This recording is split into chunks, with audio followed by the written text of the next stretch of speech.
समझ नहीं आ रहा अपने सैलरी इंक्रीमेंट का क्या करूं। बेटा इतना क्या सोच रहा है? अपने म्यूचुअल फंड्स के एसआईपी का टॉप अप करा ले। This is the right time. क्या समझ में नहीं आया? बेटा इतना क्या सोच रहा है? अपने म्यूचुअल फंड्स का एसआईपी टॉप अप करा ले। This is the right time. आप समझा?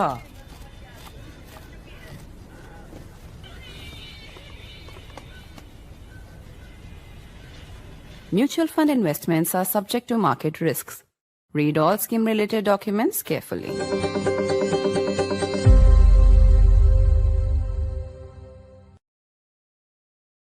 As India confronts the turbulent, volatile, and dangerous situation in Bangladesh, there are two more questions that New Delhi has to confront. One, is Bangladesh in danger of becoming the next Pakistan? And two, whether Pakistan and China are now converging with this regime in Bangladesh to work against India. In a moment from now, we'll be joined by former Foreign Secretary and top diplomat Kanwal Sibal to talk about how the Modi government should respond hereafter to the unraveling situation in Bangladesh ahead of elections to be held in that country. But also remarks made by former diplomat Ambassador Mohan Kumar on this program, suggesting that India should negotiate the exit of Sheikh Hasina, have also triggered fierce pushback. We'll be talking about all of that in this special broadcast. I'm Barkha, you're with the Mojo Story. That Pakistan is fishing in troubled waters in Bangladesh should come as no surprise to India. A rapprochement between Pakistan and Bangladesh has been in the works and under the Yunus regime has only got stronger. In fact, Sheikh Hasina's son has been on record to say that terror groups like the Jaish-e-Mohammed and the Lashkar-e-Taiba are now finding renewed impunity with which they can operate. As Mohammed Yunus meets with the Pakistan High Commissioner in Dhaka, and that timing is important, the fact is that Pakistan is now using this regime and this situation and this phase of tensions between Delhi and Dhaka to further its own anti-India agenda. As Bangladesh is rocked by pan-Islamist mobs and their violence, mobs that did not even spare media houses that had been critical of the Sheikh Hasina government, the question is whether Bangladesh is in danger of going the Pakistan way. In the midst of all of this, the Meghalaya police has refuted what it calls the false narrative of Bangladesh that killers linked to Usman Hadi, the anti-India student leader who was shot dead, have escaped into India. Meghalaya police said this was simply false after Dhaka police made such a claim. There are also questions mounting and a debate raging over whether Sheikh Hasina should be allowed to make political speeches from Indian soil, where she continues to basically be protected from what many believe would simply be her assassination if she were ever sent back to Bangladesh in these circumstances. There are also those who've suggested that it's time that India relooks its offer of exile, or at least for the moment exile, to Sheikh Hasina. To talk about all of this, let me welcome our newsmaker to the program today, Mr. Kanwal Sibal, top diplomat, former Foreign Secretary, is with us. Always a pleasure, sir. Let me start by asking you your perspective on the overall situation. It's been one day of turmoil after the other, whether it is Bangladesh's own internal security situation, the targeted violence against religious minorities, including the Hindu community, and the torching of media houses that were in fact critical of the Hasina regime. How dangerous, how inflammable is this situation from an Indian perspective? Well, we have gone through very difficult situations with Bangladesh, so it's not new. After all, the father of the nation, Sheikh Mujibur Rahman, was assassinated. It's just fortunate that Sheikh Hasina and her sister escaped that massacre. And there has been military rule in Bangladesh. We've had BNP governments in power, which have been very unfriendly to India. In fact, the BNP government was in power when I was Foreign Secretary, and I was involved in discussions with them. They were very defiant. In fact, they refused to acknowledge that they were harboring anti-Indian insurgents on Bangladesh soil. They didn't want at all to talk about any transit arrangements between India and Bangladesh. That was a political no-no. on the issue of illegal migration from Bangladesh to India. They refused absolutely to acknowledge that there was any such thing. And then, of course, you know that there have been elections in which one party has not participated. BNP has boycotted the elections. A couple of elections have been held without the BNP participation. The two ladies, Sheikh Khalida Zia and Sheikh Hasina, have been at loggerheads with each other. There have also been trials that Sheikh Hasina held of people who had been involved in pillage and rape and mass killings during the liberation struggle. So there have been all these ups and downs in Bangladesh itself, which has had repercussions on our bilateral ties. And there has been also issues of Hindu minority in Bangladesh, even during Sheikh Hasina's time, although the government was very sympathetic and cooperative. Yet we have seen that the minorities have been targeted, and there has been a steady depletion in numbers of Hindu minorities in Bangladesh. So there has been, ever since Bangladesh became independent, a lot of ups and downs in our relationship. I forgot to mention. What is new about this situation? What is particularly new and different or distinct, if any, about this situation? No, one additional point before I come to this is that in the case of water sharing, Ganga Waters Treaty, Bangladesh took the matter to the United Nations.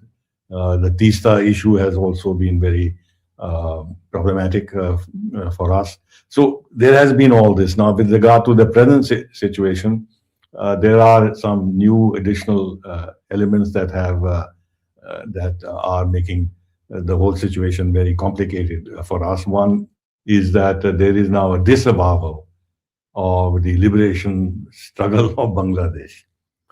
They are trying to rewrite history. All those elements who were against the independence struggle, those pro-Pakistan elements, the Jamaat-e-Islami and others, they have now acquired a great deal of power, political power on the ground. With the student movement that occurred, so-called student movements, but I don't know how genuine the student movement was and how much it was infiltrated by these Islamist elements. As in Nepal, there has been a total upheaval of the system. We find that a person like Muhammad Yunus has been installed by foreign powers as the chief advisor, contrary to any provision of the foreign powers or American powers. Well, basically, U.S. Yes, of course. He's been installed there, and there has been probably a political design behind this in terms of what they want from Bangladesh in the future. So he has no administrative experience. He's been mollycoddling the Islamist elements. And astonishingly, and that surprised me, that when he was in Washington and was feted by the Clinton Foundation, publicly he said that it was a very meticulously planned operation. And he presented the man behind this meticulously planned operation, Mahfouz Islam, presented him to the audience, which actually therefore means that it was not a spontaneous uprising of the street of the students, but there was a methodology behind it. They sort of used the issue of the reservations for the victims of the 1971 massacre and all that. They used that High Court, the review petition or appeal, whatever that was, to use that occasion to provoke this street uprising, etc., etc. And then you find that all the symbols and sites and locations that were associated with the liberation struggle with Sheikh Mujibur Rahman have been vandalized. The judges were forced to resign. So in other words, complete lawless situation, and minorities have been targeted. So the new element in this, the principal element is that now those forces outside the two main party system, the BNP and the Awami League are now controlling the situation, political situation in Bangladesh. And number two, this progressive reconciliation with Pakistan, with the invitation to the Joint Chiefs of Staff of Pakistan, I think he came, as well as the ISI chief, shows that there's a message being sent to India that Bangladesh and Pakistan are, the implications of Bangladesh and Pakistan coming together would be understood by India, that the Sheikh Hasina government's tenure, which saw a huge amount of interlinkages that got developed between India and Bangladesh, that is being put into question, and that Bangladesh wants to expand its partnerships with other countries. Let me ask you about Pakistan. Let me ask you specifically about Pakistan. We have seen, as you mentioned, a progressive sort of rapprochement. It's now gone well beyond a rapprochement, a progressive sort of partnership being sought to be built by the Asim Munir regime and the Muhammad Yunus regime. Tariq Rahman, Khalida Zia's son, who returned to Bangladesh after a long time, 18 years, I think, in his speech, he spoke about equidistance from Rawalpindi and Delhi. What are the implications of someone like Tariq Rahman possibly winning an election in which the Awami League, that's Sheikh Hasina's party, has been excluded? What are the implications for India, especially when it comes to the Pakistan dimension? Do you really believe that the next government that follows this regime will be equidistant, or do you believe it will lean towards Islamabad? Couple of things. That BNP has been in power in Bangladesh, so they have, even though we had problems with them, but they know the dimensions of exercising political power in Bangladesh in the context of relationship with India.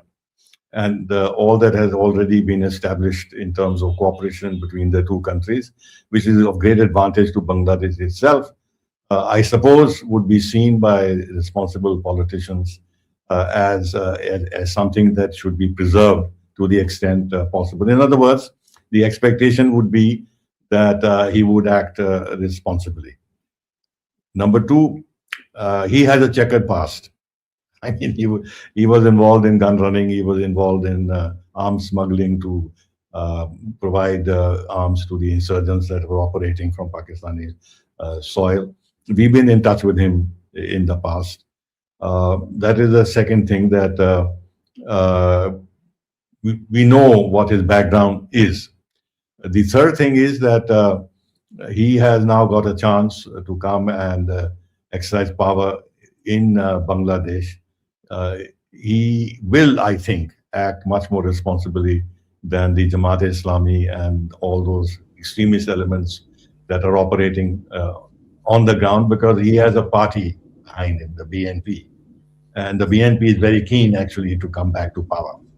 They want the elections to be held so that they can get that opportunity to exercise power. Now, once he becomes, let's see if he does, BNP wins. Now, of course, we have to see BNP and Jamaat coming together, and how much influence Jamaat will have on the BNP. Will BNP have a free hand? Will they have also to make concessions to BNP in terms to the Jamaat in terms of relationship with Pakistan and with India, etc., etc. These are things that will play out in due course, assuming that elections are held and BNP wins.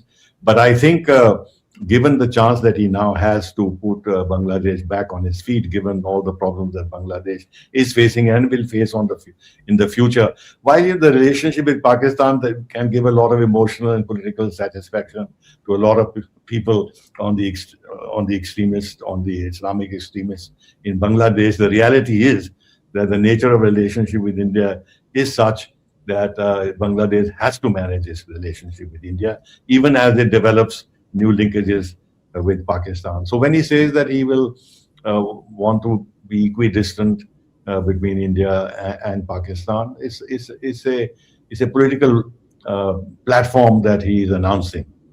I think even if it is not equidistance in a mathematical sense, the advantage in this for us would be that the backslide in our ties with Bangladesh, the further deterioration of our ties with Bangladesh, hopefully would be arrested. But the challenge of Pakistan now finding its feet on the ground in Bangladesh and some of the consequences of that we'll have to deal with. Yeah. Now, I saw your very interesting, detailed comment on some remarks made on this very program, not just by Bangladeshi guests, but also by former Indian Ambassador Dr. Mohan Kumar, who is saying that it is time for India to negotiate Hasina's exit to a third country as part of striking a deal with Dhaka. Now, I know you, of course, completely disagreed with these comments, as did many of your colleagues.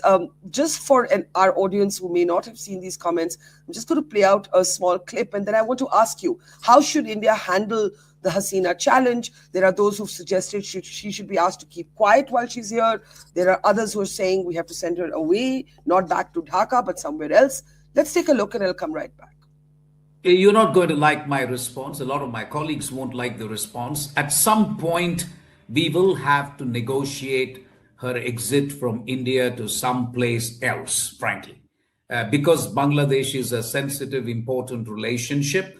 And I think if we have to, maybe you're actually making me say that this could well be the deal in terms of allowing Awami League to participate in elections and maybe find a safe exit for Sheikh Hasina. I don't know if there is enough time to do that. But I think for me, everything else can be managed.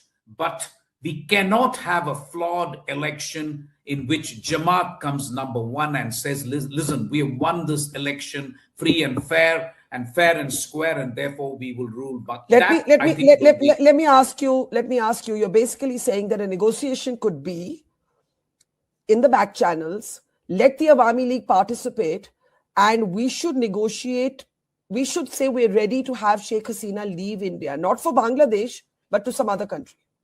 Absolutely. Or at a minimum, say that, listen, you cannot have political activities. Do you see the Dalai Lama making comments about China's internal affairs? It's a bit. Now, you clearly didn't agree with that. And for those who may not have read your very detailed analysis on X, I'm going to ask you why you so strongly disagree.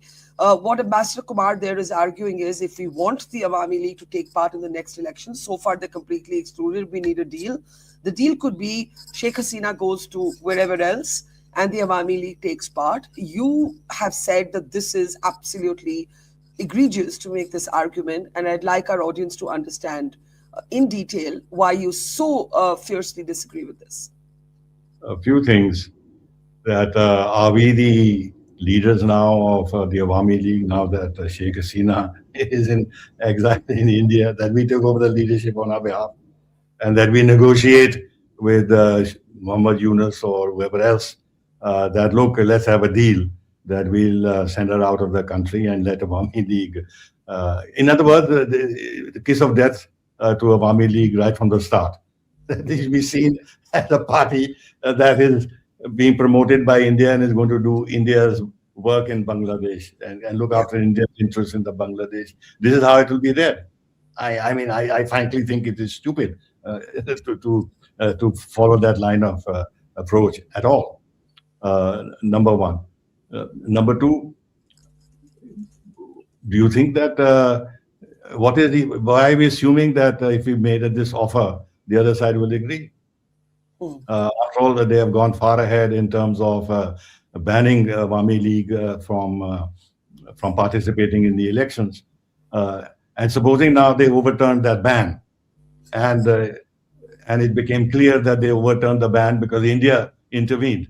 Now we are directly interfering in the election process in Bangladesh. Is that a wise thing to do? It'll be hugely embarrassing. And more so if they maintain the ban and say that we resisted all the efforts, under the table efforts that were made by India to allow the Awami League to participate, and question our intentions in doing so, and then use that as an argument that we criticize the West for interfering in the internal affairs of others and in the internal affairs of India. We are pretty sensitive about that. And here we are ready to interfere in the internal affairs of Bangladesh and in the election process. I hear you, but for those in Bangladesh who often ask us, you've picked a side. Sheikh Hasina is in your country, you've picked a side. What should India's response be? No, it's not that. After all, who brought her here? It's the Pakistan Army chief who brought her here, and brought her here in Bangladesh Sorry. Army chief. Sorry. Freudian slip. At this point, Freudian slip, but do go ahead. Yes. Mistake. Yeah. Brought by the, we are thinking about Asim Munir all the time, and his shenanigans, and therefore he's on our mind. But by the Bangladesh Army chief and in a Bangladesh Army plane. And not because the assumption was that she had committed any war crime, but that she herself was in physical danger. And given the fact that there was lawlessness and that she could actually be physically eliminated and killed. And that's how she was brought here. And even at that stage, we made it very clear that she's welcome to come here and she can stay as long as she likes. Our foreign minister has said that more than once. We have left entirely the choice to her to decide where she might want to go. If she wants to stay in India, she's welcome to stay in India. We have said that more or less pretty clearly. Number two. Number three, assuming for a moment that the extradition process is activated. This is now a hypothesis. And Sheikh Hasina goes to the Indian courts to appeal against that. It will be a long, drawn-out process where all the evidence which presumably may have been collected against her would be examined in great detail, and it will be seen whether there's any substance to it. Don't forget that the UN Secretary General's office and the human rights fellows, even the Amnesty, have criticized the manner in which this trial took place. In 3 months, they did this. It's a highly complicated trial, and they didn't meet the what is required in terms of a fair trial. The judges were those who actually had been targeted during Sheikh Hasina's own regime. So it was flawed process.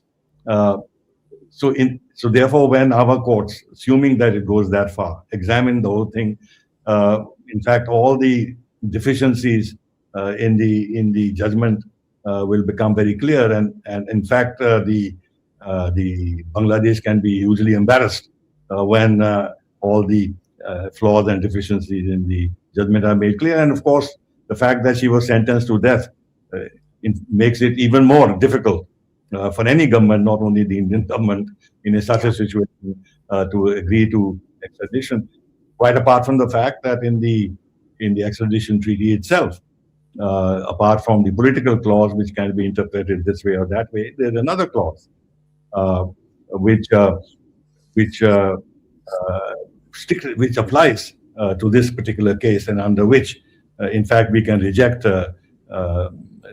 extradition even without the whole thing going to a court of law. Now, when it comes to what has been referred to as making speeches on Indian soil and that, I don't think that. Look, there are two things. One is that if you were to make speeches which are intended to incite violence, incite physical street resistance to the existing government there, that would be problematic. That would be problematic. But insofar as criticizing, not criticizing, stating her case is concerned, and expressing concern about the situation on the ground, including how it affects relations with India, I think there is nothing particularly wrong. And what you quoted as one of our colleagues as having said about the Dalai Lama and all is factually wrong. Factually wrong. The Dalai Lama has been criticizing over the years Chinese handling of Tibet. He's even criticized the Chinese leadership, their mentality. He called them narrow-minded and this and that. So it's not true. And so therefore, to use the argument that, since the Dalai Lama has not been making any speeches, which is wrong, criticizing China, and therefore Sheikh Hasina doing that is unacceptable, is a false argument. But I would agree that if she were to be too active in terms of interfering in the election process from Indian soil, this can be a little diplomatically. But what is the appropriate balance to find? Because the Dalai Lama, for example, there is an entire Tibetan government in exile. It has a prime minister. The government is in exile in India. So there's no question that the Dalai Lama is not only a spiritual leader. He has opinions about the issue of Tibet and he expresses them. The Tibetan government in exile exists and operates out of India. But Bangladesh, I would imagine, is a little more complicated. The security interests, the sensitivities involved are a little more immediate because there is the geographical fact of this shared border. There are Pakistan's interests and so on. Where do we find the right balance in saying Hasina can say this, but she can't say this? I don't know. I would disagree with that. Dalai Lama himself has been criticizing Chinese policies in Tibet, but the spokespersons, they're Sikyong. He's been very critical of China, very critical. And they have been time and again talking about the history of Tibet, how it was an independent country. No, I know. That's what I'm saying. I'm saying the fact that the government exists in exile means that there is politics. And we have a far more formidable adversary in China, which actually is occupying parts of our territory. Yeah. And we are involved in a direct military confrontation with that country. And it is playing, from our point of view, politics in our neighborhood at the cost of our legitimate interests. There is this maritime threat that is mounting up from China. So in terms of strategic adversarial relationship, the problems we have with China are far greater, far deeper. We don't need Quad to deal with Bangladesh. We need Quad to deal with China. And Bangladesh is very vulnerable. Look at the disparity in military power between the two countries. Two things. After Operation Sindoor, I think the message has gone around to all our neighbors that if a certain level of the threshold is crossed in terms of our vital national interest, that India is willing to take strong action. This includes our suspension of the Indus Waters Treaty. So beyond a certain point, if Pakistan was to use Bangladesh soil and conduct a Pahalgam 2 kind of an operation in India, I think those who would be involved in this would have to take into account the possibility of a very strong Indian reaction. So I don't think, and Bangladesh is dependent on us in so many ways. We don't have to twist their arms beyond a certain point. We have to take a long-term view. We should be patient, as we have been with Maldives, and not react, unnecessarily to every provocation that comes from there. But we are making concerns known, and we should wait, and now we should see what happens after the elections and what the lay of the land is if the BNP comes to power. I completely take your point about China being a much more formidable adversary, and yet the Dalai Lama being able to operate with freedom, the Tibetan government in exile being able to exist as well from India. But I want to ask you about this comment you just made. You said if Pakistan wants to use Bangladesh soil for a Pahalgam 2, is that now very much your concern? I know it's the concern of many military veterans as well that I've been speaking to. Hasina's son has gone on record to say that there may have even been a credible link between the Delhi Red Fort blast and, according to him, terror groups that now have new freedom in Bangladesh. Is this very much your concern now, sir? I think our agencies would be monitoring very carefully what might be happening on the ground, because a person like Asim Munir, given his own highly Islamist Hindu baiting thinking, might actually engage in that kind of adventurism through Bangladesh because of deniability also. So this is something we'll have to watch very carefully. There are a lot of illegal Bangladeshi migrants in this country, so there is also potential body of people on the ground. We don't need very many large number of people, but a few who could be motivated and radicalize and do something of that kind. Yes, this is a concern that would be there and would have to be monitored very carefully.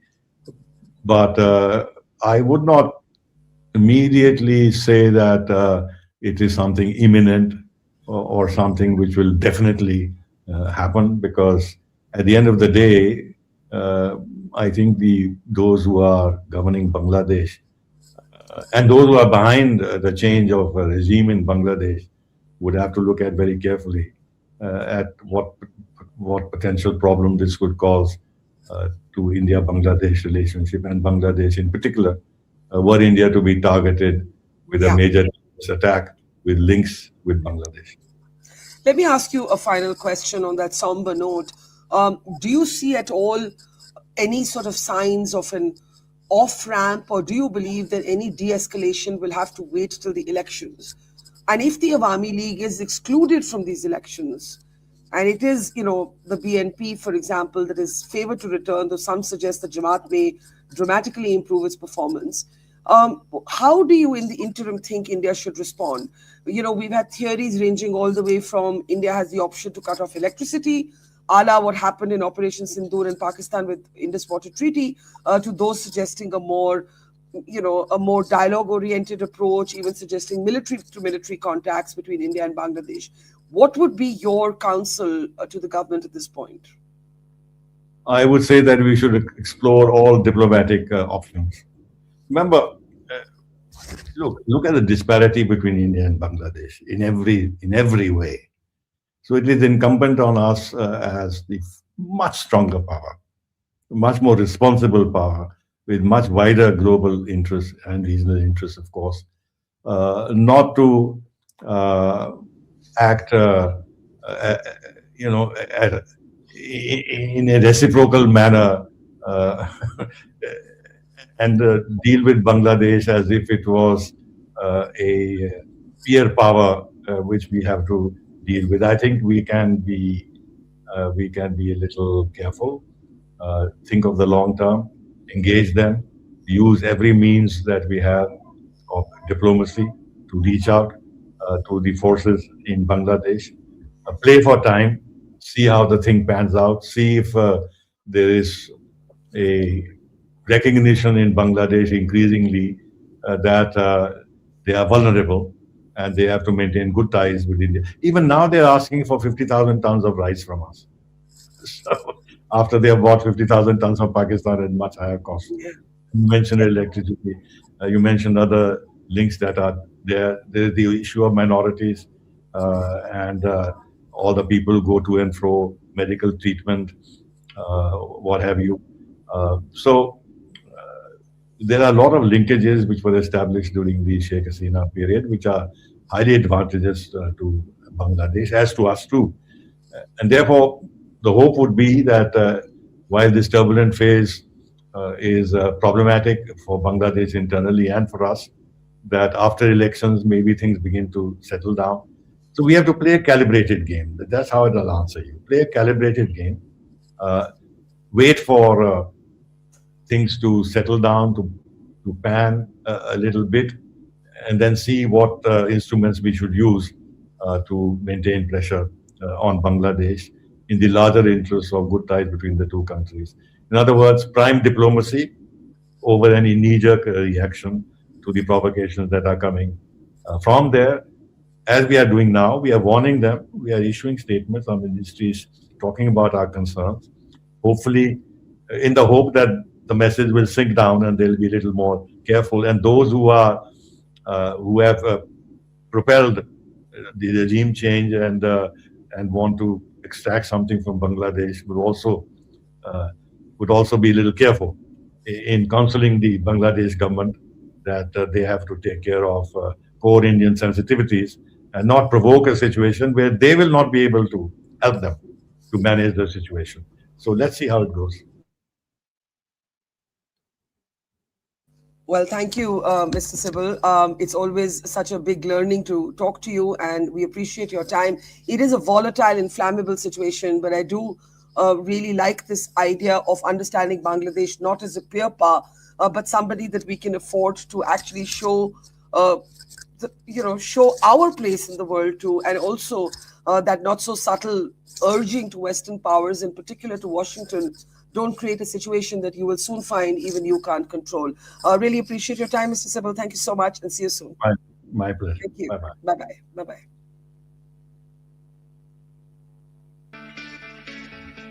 It's great to see you here. Thank you for watching our work. If you haven't subscribed yet, don't forget to click the bell icon and subscribe to Mojo Story and support independent, robust journalism.